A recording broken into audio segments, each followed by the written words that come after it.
Alors, bonjour, j'espère que vous allez très bien. Alors, on va débuter la formation. On va voir ici sur le module, en fait, sur l'analyse financière. On va débuter la formation sur l'analyse financière. Ok, aujourd'hui, nous sommes dans la formation DAF. Nous sommes en train de voir un peu les plusieurs modules sur la formation DAF. Mais ici, cette fois-ci, nous allons voir un peu le module d'analyse financière. Cette formation, ici, c'est un parcours d'excellence destiné vraiment aux directeurs administratifs et financiers et responsables financiers pour maîtriser l'analyse et le pilotage de la performance parce que nous avons vu dans le module 1 que cela fait partie des attributions du DAF. Donc, la méthodologie, c'est de mettre un peu les bases. Ensuite, nous allons aller dans l'application avec le logiciel ou l'outil qui a été préparé, prévu pour cela. Qu'est-ce que c'est que la structure de ce module, c'est en fait, est constituée de lectures intelligentes des états financiers, comprendre la réalité économique derrière les chiffres, savoir analyser les états financiers et deuxièmement, c'est pouvoir être en mesure d'analyser les sigles, donc les sortes intermédiaires de gestion. Parce que ce sont ces sortes intermédiaires de gestion qui permettent de pouvoir analyser la création de la valeur ou la création de la richesse de l'entreprise ou de la structure de l'organisation à travers les, les, les chiffres qui ont été générés par les états financiers. Donc, on va interpréter les ratios, donc diagnostiquer les ratios, il s'agit ici de diagnostiquer la santé financière. Et ça te permettra en fait de prendre des décisions ou orienter la direction générale, comme nous avons parlé, que vous, étant DAF, vous êtes là à porter, interpréter les chiffres pour des personnes qui ne sont pas non financiers, qui ne sont pas financiers forcément, et qui ne savent pas faire la lecture des chiffres. C'est vous qui allez apporter et donner la lecture et orienter la décision de l'entreprise. Mais vous n'allez pas le faire comme ça, vous allez le faire parce que vous savez faire des diagnostics, vous allez utiliser les outils, des ratios à travers les chiffres qui ont été générés par rapport aux états financiers que vous avez produits. C'est pourquoi c'est très important que ces chiffres soient cohérents et que les états financiers produits puissent être, puissent refléter l'image même de l'entreprise. C'est pourquoi on parle de l'image réelle, l'image fidèle, c'est ça. Parce que si l'image, les chiffres ne reflètent pas l'activité et que ces chiffres ont des erreurs, sont teintés d'erreurs, ça va forcément orienter ça va pas donner une meilleure orientation sur la prise de décision des décideurs. Ici, on va lire les états financiers, comment est-ce qu'on peut lire le bilan, comment est-ce qu'on peut vous lire l'actif dans les immobilisations, les passifs, donc les capitaux propres, les dettes de l'entreprise, et ainsi de suite. Donc, on va partir sur les fondamentaux. Mais avant d'arriver ici, on va d'abord partir donc pour voir le bilan, comment cela se présente. Alors, nous avons ici un cas d'exemple, d'accord, des états financiers que vous allez élaborer, bien entendu. On avait vu dans la partie production des états financiers le cheminement qu'il faut pour pouvoir arriver à produire ces états financiers. Maintenant, ici, une fois que cela est produit, nous avons vu comment est-ce que vous allez mettre un peu les informations des bases, les informations essentielles, donc dans la balance on a préparé. Ensuite, le fichier des renseignements, ça, on a vu ça de la pratique, c'est pas le plus important. Ici, je vais te présenter comment est-ce que tu vas lire les bilans, les comptes des résultats. Voilà comment se présente ici pour toi le bilan d'ouverture, savoir les lire et les sortes intermédiaires de gestion, comme je viens de dire, ce qui va avoir une incidence euh, sur notre analyse financière. On va voir ça sur le compte des résultats ici. Donc, on va faire cette lecture sur le compte des résultats ici. C'est ici que nous avons les sortes intermédiaires de gestion.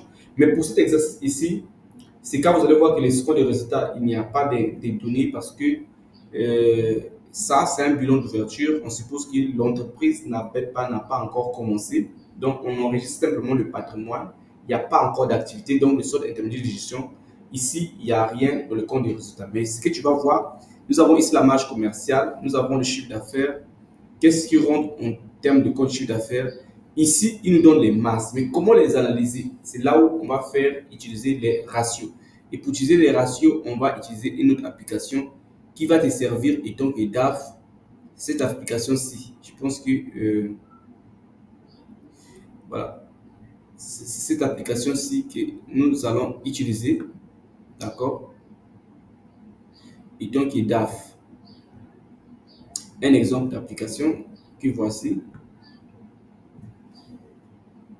Cette application que nous allons utiliser pour un autre exercice d'analyse financière, on va analyser les marges brutes, on va analyser les ratios sur le personnel, l'excédent brut d'exploitation, l'effet ciseau, le site des rentabilités. Et je vais te donner quel est le sens, l'interprétation pour ceci et comment orienter la décision sur,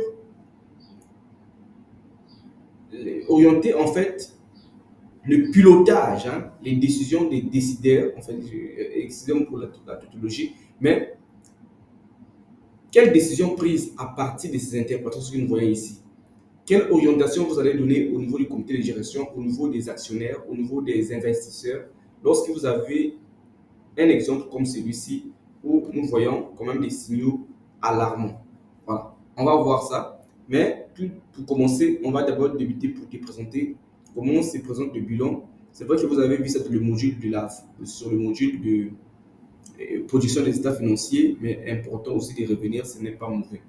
Donc ici, le bilan s'est structuré en, moi je vais dire ici, que ce soit de l'actif ou du passif, ici on va se dire que c'est structuré en 6 blocs.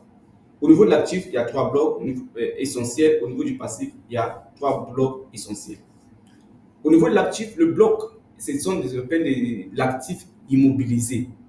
Actif immobilisé ici, c'est tout ce qui constitue les actifs. Ça veut dire qu'on va prendre jusqu'à total des actifs immobilisés. Il est là. Ça prend en compte les immobilisations incorporelles. Dans les immobilisations incorporelles, nous avons les frais de développement et de prospection, les brevets et licences de logiciels. D'accord, la société qui va acquérir des gros logiciels. Nous allons avoir les fonds commerciaux. Les fonds commerciaux, ici, ça signifie quoi? Une entreprise, par exemple, je vais dire, par exemple, une société comme Total, d'accord, ou Puma, qui est la distribution du carburant. Cette société s'est fait déjà un nom et son nom c'est à une certaine valeur. Donc, lorsque ils voudront, ils peuvent évaluer ils peuvent évaluer la valeur de ce nom. C'est ce qu'on appelle le fonds commercial. Lorsqu'ils peuvent vendre la société à un autre preneur, mais que ce preneur peut utiliser son propre nom. Et si ce preneur prend, le preneur qui va prendre la société pour moi, par exemple, soit il va commencer en créant un nom qui n'est pas connu, certainement, forcément, il ne va pas avoir l'impact ne sera pas le même que s'il utilise la société Puma et réformer sur l'organisation, euh, réformer peut-être sur euh, le personnel, sur la stratégie, sur la gouvernance, mais l'image commerciale sera toujours là parce que beaucoup de personnes connaissent Puma, d'accord? Donc, lorsque quelqu'un a besoin du carburant, aussitôt dans sa tête, parce que Puma a fait un grand marketing, a beaucoup marketé sur ce nom. Coca-Cola, c'est une marque, c'est un fonds commercial. Donc, aujourd'hui, Coca-Cola, ne fût-ce que par son nom, peut vendre déjà. C'est pourquoi ça constitue une certaine valeur importante. Donc, lorsqu'il va vouloir vendre, il va tenir compte de la valeur du nom Coca-Cola parce que Coca-Cola, c'est un nom qui s'est imposé dans le monde entier. D'accord? S'il va céder les actifs, il peut céder les actifs sans le fonds commercial. La société qui prend les actifs de Coca-Cola n'aura pas le même impact que s'il prend aussi le nom Coca-Cola parce que Coca-Cola est déjà connu. Vous voyez ce qu'on appelle le fonds commercial. Mais après, on peut aller dans plusieurs détails. C'est un exemple plus patent. Donc, lorsque cela est valorisé, donc on a fait l'évaluation de la valeur commerciale, du fonds commercial. On peut mettre ici cette valeur ici. Mais ici, par exemple, nous n'avons pas ça. Donc, dans les immobilisations, on ne présente pas le fonds commercial parce que il n'y a pas de valeur qui a été inventoriée à ce niveau. Nous avons aussi dans les actifs immobilisés, qui est le premier bloc au niveau des actifs, les actifs, les immobilisations corporelles. Les immobilisations corporelles, c'est tous les biens que l'entreprise débute avec. Les biens durables qui sont destinés à rester durablement dans l'entreprise. D'accord? Et qui vont permettre à la production. C'est ça les immobilisations corporelles que nous avons ici. Et donc, nous avons les terrains, d'accord, nous avons les bâtiments, nous avons les aménagements, installations, ajustements. Pourquoi on l'a mis dans les immobilisations? Parce que il y a des sociétés, lorsqu'ils prennent un bâtiment, ils débutent, ils vont faire des travaux qui vont valoir des dizaines de millions, peut-être des centaines de millions. Mais ces travaux ne peuvent pas être comptabilisés en charge. Ça sera trop important pour que ça puisse être comptabilisé en charge. D'accord? Aussitôt, si on les met en charge amorti à 100%, ça va rendre l'exercice déficitaire.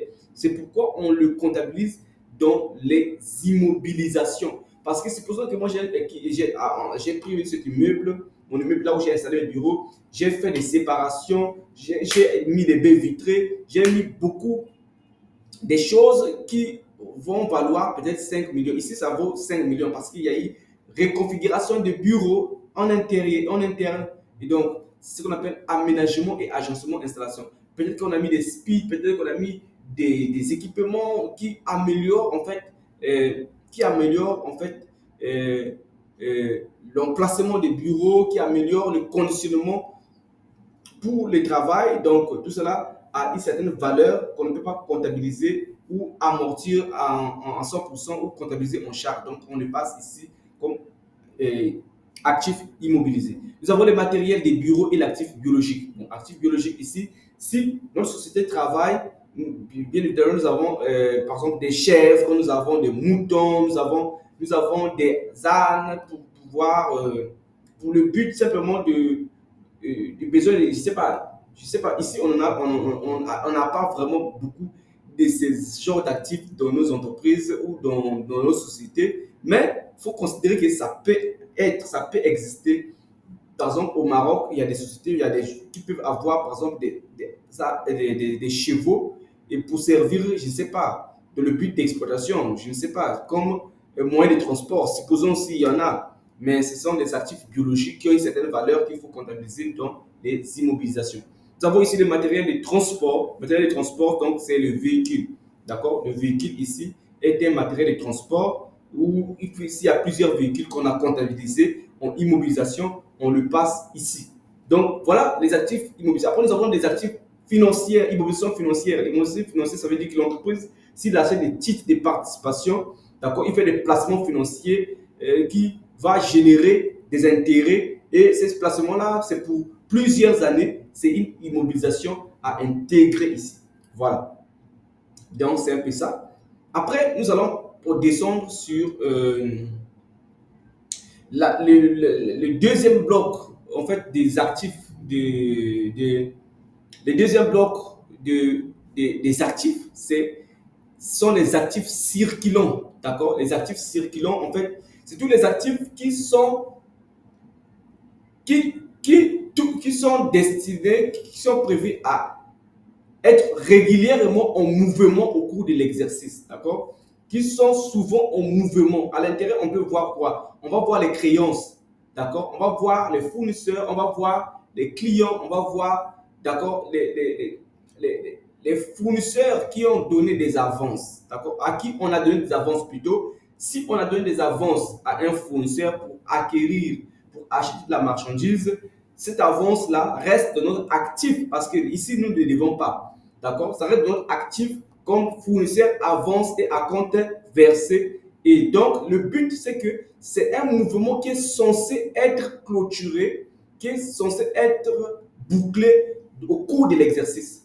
D'accord? Pour les besoins de fonctionnement de l'entreprise, nous allons avoir des mouvements sur ces comptes-là. C'est-à-dire qu'il y a les clients, d'accord, le personnel, d'accord, les comptes des taxes, TVA, centimes additionnels, ainsi de suite, les stocks, d'accord, les encours, et ainsi de suite. Nous allons avoir des actifs circulants, d'accord. Ce sont des actifs qui sont censés être en mouvement au cours de l'exercice.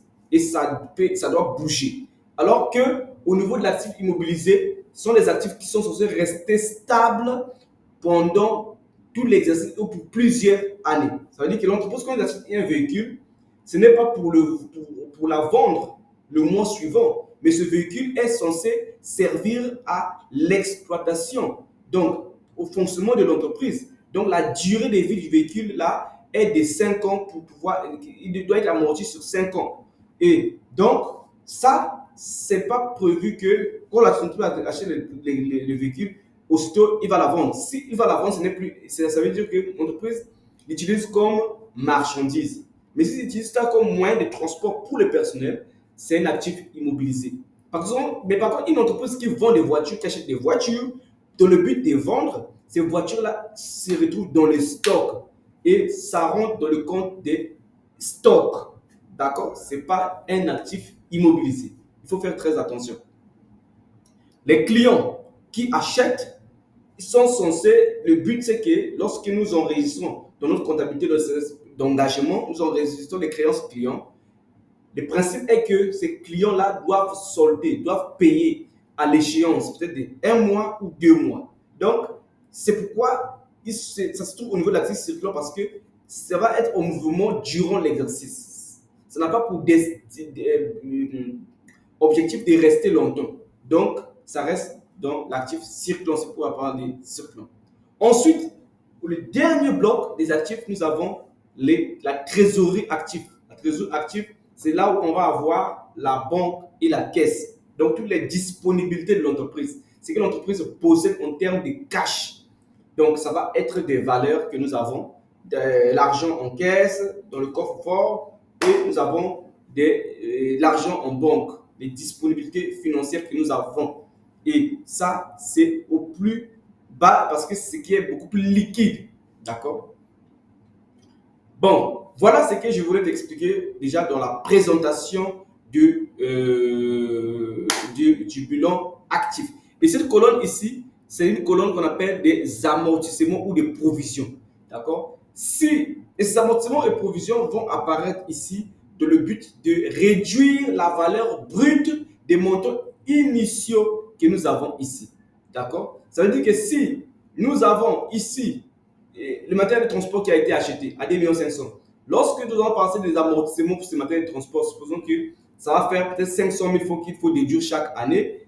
Et donc, on va supposer qu'au fait de l'exercice, ce matériel de transport va valoir que 2 millions. D'accord? Parce qu'on va déduire 500 000, on constate que la valeur de l'entreprise baisse chaque année. D'accord? Dès la mise en circulation de ce véhicule-là.